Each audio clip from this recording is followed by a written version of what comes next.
After spending 10 years on the opposition benches of the Kerala Assembly, the UDF has finally returned to power, offering much needed relief to party leaders and workers. A sweep and a face saver. Securing 102 seats, the party's victory resonated with the people's statement against the left rule in the state. Now, the same people are waiting for another answer from the party.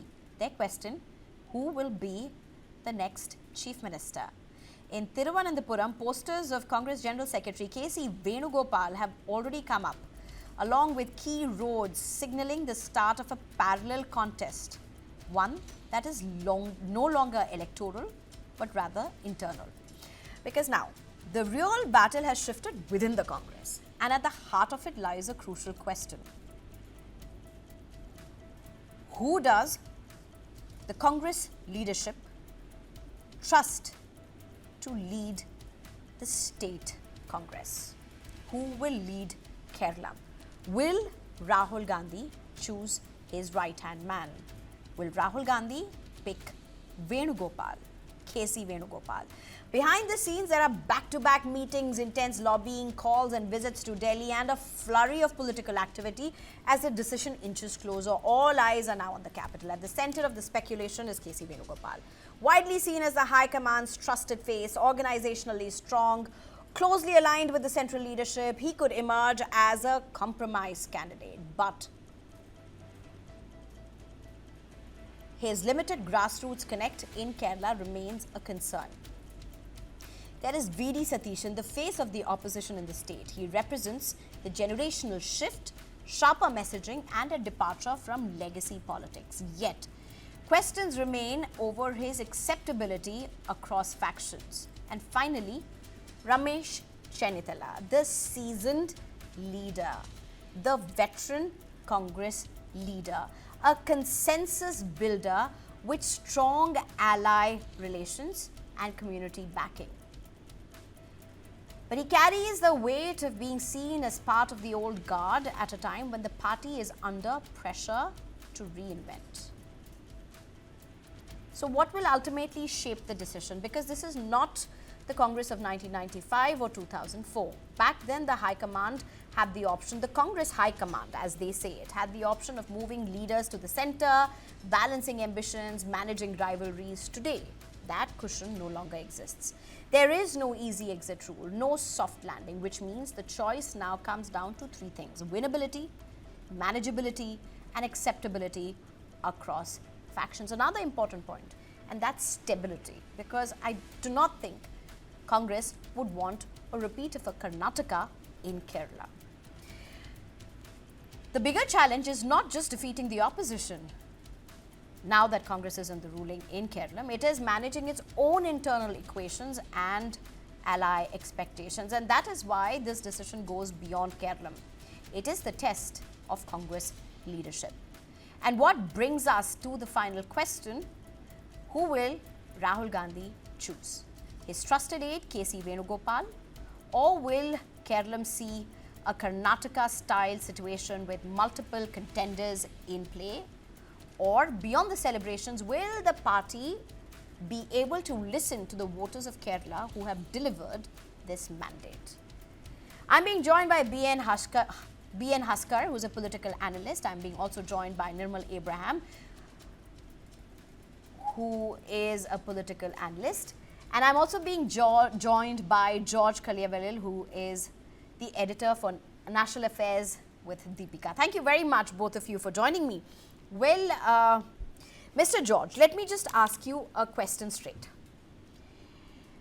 Do you agree that Congress's decision of who will lead Kerala, who will be the Chief Minister of Kerala, is not just about a person, not just about a man? Unfortunately, it's only a man. There is no woman in the race.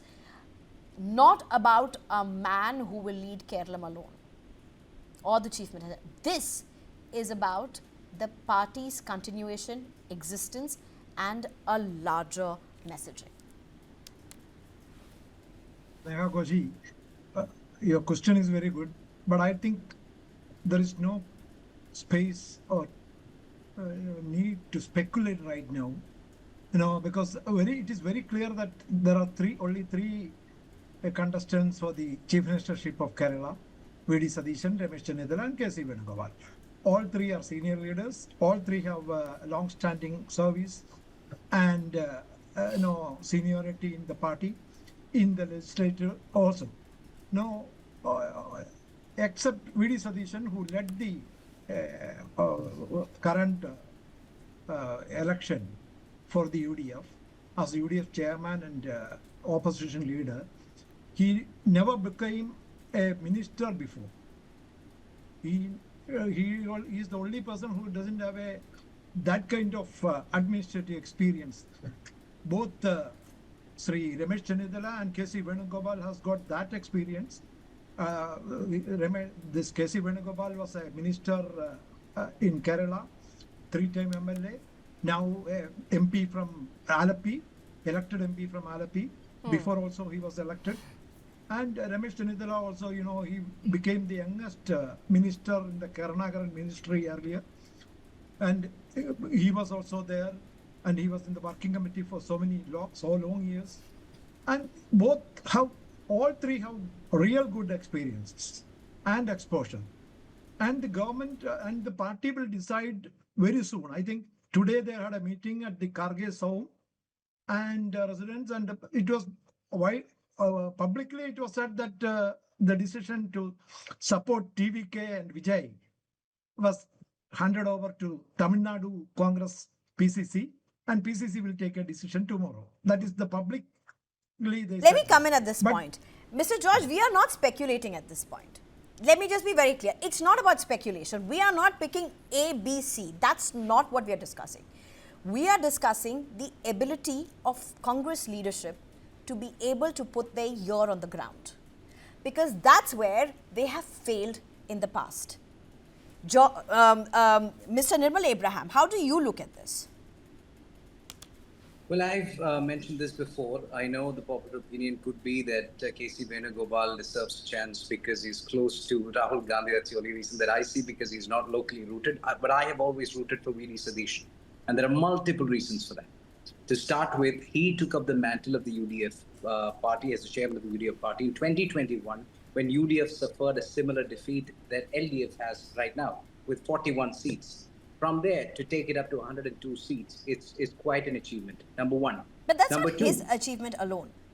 Not alone, but then who else could have done it? Ramesh Chennithala had a wonderful chance for 5 years. In fact, he uncovered a lot of controversies of the left, but it did not land with the people. So I'm saying he's more of a sharp debater, a sharp critique of the government, and that really landed with the people. That also may have contributed to the anti-incumbency factor. As far as K C Venugopal is concerned, yes, he's experienced. But then the question remains, has he really done well as a chief administrator of the Congress party in India? Has Congress really done well in the last 10 years? That's a question we need to discuss. So if that's not the case, what makes him eligible to run Kerala is a question. Third, Ramesh Chennithala, yes, experienced on paper, but he was given a chance for 5 years, didn't prove his mettle in 5 years. So that means V D Satheesan, for all intents and purposes, the man who worked hard for the last 5 years, the man who risked his political career by saying that if UDF does not win 100 seats, I will leave politics. He risked it. He also correctly predicted that more than 12 ministers of LDF would lose. So he took a chance. We need to give him a chance. You know, here's where I have to tell both of you, and let me just welcome B.N. Haskar as well. Good evening. Thank you so much for joining us. Let me just tell both Nirmal Abraham and George Kalyavalil, you both seem to have missed my question. The question really is about whether the Congress leadership has their ear to the ground, whether they have the ability, the Congress High Command as they are called, do they have the ability, the party system in place in Kerala to be able to hear the people who gave them this mandate? B.N. Haskar, very quickly, do you want to make your opening comments to this? That's the question that we are really looking at this point, because there are three contenders who have their pluses and minuses. Three of them are heavyweights at their own levels. But here's the question about the Congress leadership. See, the Congress leaderships are always like this. They don't have a consistent stand regarding the leadership of who is going to lead the party or something like that. Only after the election, they will come to a conclusion after getting the informations or opinion from the members of legislative assembly, they will come to a conclusion. That's the usual practice happened in the Congress. Here in Kerala, what is going to happen is there are three leaders. There are multiple leaders who is contesting for the chief ministership. That is a good sign as a democratic situation or as a democratic country. It is a good sign that multiple leadership should be there. Here, what we can do is, once if they are going to come a single name, that is going to be a dictatorship. That's what happened for the last 10 years in Kerala. There is only one leader. There is only one leadership to acquire everything. So that is a big fault which was happened to the left democratic front. Here we have multiple leaders in the UDF front. So it is a good sign of democracy. Let's welcome that kind of thing. But whether they are going to achieve to come to one point of attention regarding the chief ministership is the second question. I agreed with the team spirit that the second question is very important. Definitely, the Congress will come to a conclusion regarding that. When we look at the history of the Congress, even from its beginning, there are difference of opinions. Even Mahatma Gandhi as well as Sardar Vallabhbhai Patel and Jawaharlal Nehru had difference of opinion regarding the Constitution of India government. That is the history of the Congress. We cannot say that this is going to be a bad thing or this is going to be withdrawal syndrome of the general mandate of Kerala. We cannot say like that. But it is usually we can say that it is a victory of democracy. That different people are there and different choices are there. That means that democracy is going to a big, tremendous growth in Kerala. That is the only side. George Kaliavalil, just to take forward what B.N. Haskar has said, and there has been this, I still remember when last time when the Congress met with the defeat, with the historic defeat, there was this series of meetings that were held with MLAs and those who had lost their seats as well to get their feedback by the top Congress leadership as well. And this happened for a couple of days at a stretch. But George Kaliavalil, here's my question to what B.N. Haskar has said. There's Karnataka as an example before us. There's Karnataka where Congress very narrowly maneuvered the arithmetic at that time, very minutely managed to balance it out. But the balance hasn't worked, hasn't stayed. Every 1 year, every few months, you have that whole cacophony hitting the Congress government all over again. Is that a concern? First of all, I support or join with the Husker's point of view. But the specific answer to your question is that as a person who is covering Congress for the last 36 years, out of that last 25 years in Delhi and AICC, I'm sure that Congress has a clear system and very capable of tackling the issue of leadership in Kerala especially. And each state has a different, but Congress has a clear way of doing it. There is a procedure for that. First of all, sending High Command will send 2 or 3 observers there, senior observers, including maybe a chief minister or a senior AICC general secretary. They will go to Trivandrum, Thiruvananthapuram, and they will meet each and every MLA, 62 MLAs of the Congress party first. And they will also may telephonically contact the UDF allies also, especially Muslim League. And after that, getting the views of MLAs whom they are supporting, they will take a decision. They will come to Rahul Gandhi and Kharge. They will take the final decision. The final say will be by Rahul Gandhi, as everybody knows. And Rahul Gandhi hasn't said a word yet on this. As of now, 3 top leaders who are capable, very, they all have their own credits, are there in the role for CM ships and they are contesting for that. They are openly, may not be saying that they are ready, but today, there are even V D Satheesan got a reception in Cochin. Some name boards or posters or boards came up for K C Venugopal. Oh, in fact, But- while you're talking and about that, Venugopal I must say, over the last few days, if you look at the poster management and the cutout management, clearly K C Venugopal is winning. You know, I mean, I think when it comes to cutouts and posters, K C Venugopal is leading. We don't know really who's going to land up with the job at the end of the day. But Nirmal, Abraham, let's just quickly get a last response from you before I go to Haskar for his last response. Yeah, about your question, I think the reason Congress is being a bit reluctant and taking time is because, as you know, look at the history of India, our nation. Congress has been wiped out, unfortunately, in many of the states, including Tamil Nadu, where we're having an election where you're talking about the 5 important seats that Congress had. Remember that Tamil Nadu was a Congress stronghold in 1967. Now they're not. They've ended up with just 5 seats. So Kerala is the only And place for years, they've not ultimately had a minister there. Yes, so Kerala is ultimately the only place where UDF has the potential, Congress has the potential to consistently dominate. Okay, the central leadership does not want to mess that up. You know how much time it took to tame K. Sudhakaran, to tame Shashi Tharoor? Both of them wanted to be the chief minister as well. Now we've shortlisted that down to 3 people.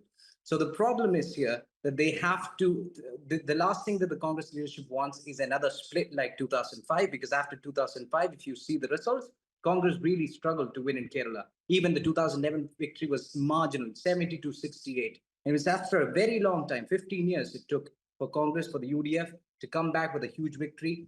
The leadership does not want to mess it up. They want to make sure that all tick boxes are ticked. And one more thing quickly, Satheesan, the reason why I say this is because who does the people want? Access My India, you know, Paul said that we can all trust based on the results in Tamil Nadu, gave 21% favorability to V D Satheesan. You know how much K C Venugopal received? 3%. So what does that mean? The people want. Okay, that's something we'll have to see. I mean, let that speak for the time when it comes. I think that's not what we are really discussing at this point. I have a minute left, Mr. Haskar. I'm just saying that it's a thin line. Yeah. All right, Mr. Haskar, you know, what Congress does in Kerala is not just about Kerala. And while the victory has been sweeping, Congress needs to be very careful. Sure, you can rejoice. But in the larger landscape of the polity in India, Congress has to walk very cautiously in Kerala as well. Your closing remarks.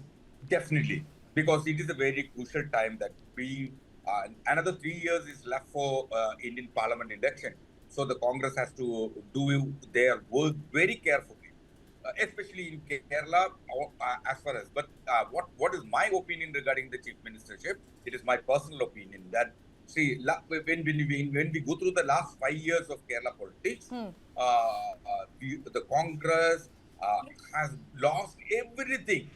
And after that, the by-elections has came. From the by-election itself, see, V D Satheesan, who's led the UDF alliance and got 2 by-elections according to his wish and will. And after that, the local self-government election has come.